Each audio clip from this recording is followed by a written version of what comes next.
तो प्यारे बच्चों नमस्कार, मैं हूं रोशन और आप देख रहे हैं रोशन ऑनलाइन क्लासेज। आज सीख रहे हैं क्या भैया, शून्यकों को कैसे निकालते हैं और किसी भी चित्र को देख करके हम कैसे पहचानें कि वो एक घातीय है या द्विघातीय है। तो सरल सा नियम है कि अगर ए दिखे, इसको कौन रेखा बोलते हैं भैया, सरल रेखा। कौन सी रेखा? सरल रेखा। और जो रेखा परवल के आकार का, माने परवल ऐसा रहता है, इसको काट दो तो उसको बोलते हैं परवलयिक। क्या भैया? परवलयिक। अब एक का मुंह नीचे की ओर खुला है, एक का मुंह ऊपर की ओर खुला है कि नहीं, लेकिन दिखने में किसका आकार का रहेगा? परवल के आकार का रहेगा। क्लियर है? तो ये तो रही भैया कि अगर सरल रेखा रहेगा तो यो एक घातीय बहुपद या रैखिक बहुपद, और अगर रह गए परवल के आकार का तो परवल काटे तक के वो भाग में बदला, दो भाग में, तो हो गया द्विघातीय बहुपद। या फिर ऐसे करते हैं तो एक है ना, तो हो गया कितने घात वाले? द्विघातीय बहुपद। क्लियर है? तो परवलयिक रहने पर एक घातीय, ठीक है, और सरल रेखा रहने पर द्विघातीय। समझ में आ रही है?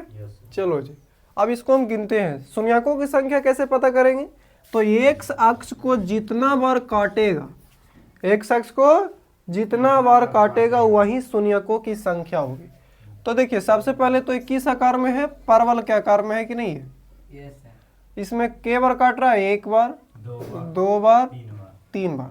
तो पहला तो ये परवलयिक है। क्या है भैया?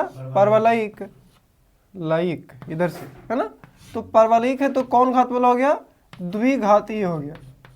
अब देखिए हम लोग पढ़े हैं पहले कि जितना घात उतना शून्यक होना चाहिए, लेकिन यहाँ के गो है 1 2 3 है कि नहीं। तो ऐसे स्थिति में हमको देखिए केवल हो सकता है एक घातीय है या द्विघातीय है, तो दो शून्यक होना चाहिए, लेकिन शून्यकों की संख्या कितना होगा? 3 होगा। शून्यकों की संख्या कितना भैया? 3। समझ में आ रही है? नेक्स्ट क्या है, ये हमारा कौन सा है?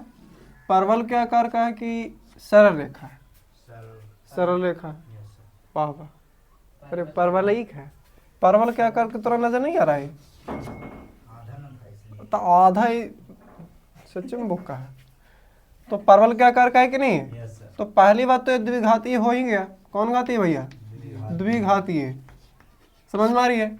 लेकिन क्या एक शख्स को काट रहा है? ले तो शून्य की संख्या है 0। शून्य की संख्या 0। यानी कभी कभी ऐसा स्थिति आ जाता है कि जिसमें काटवे नहीं करता है, मैंने शून्य निकालवे नहीं करता है ना, तो इस स्थिति में 0 हो गया। अब अगला क्या है, कौन सी रेखा दिख रही है? सरल रेखा। और सरल रेखा कितने एक अक्ष को के बार काट रहा है?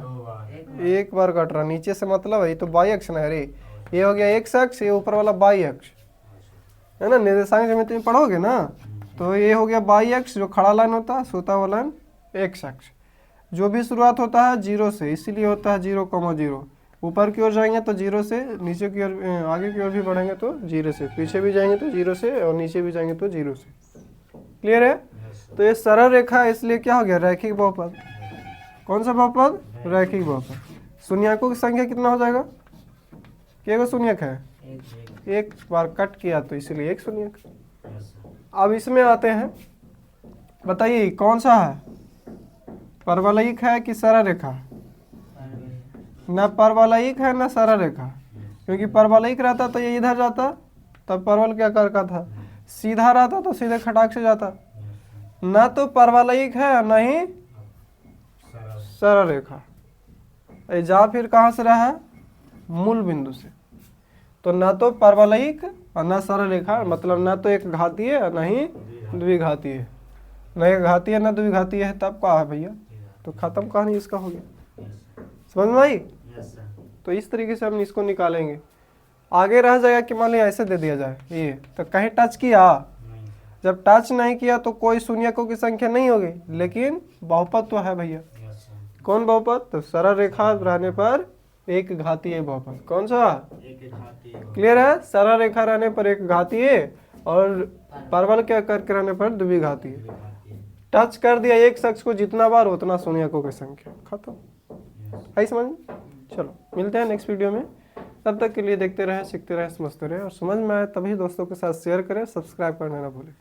जय हिंद, जय भारत।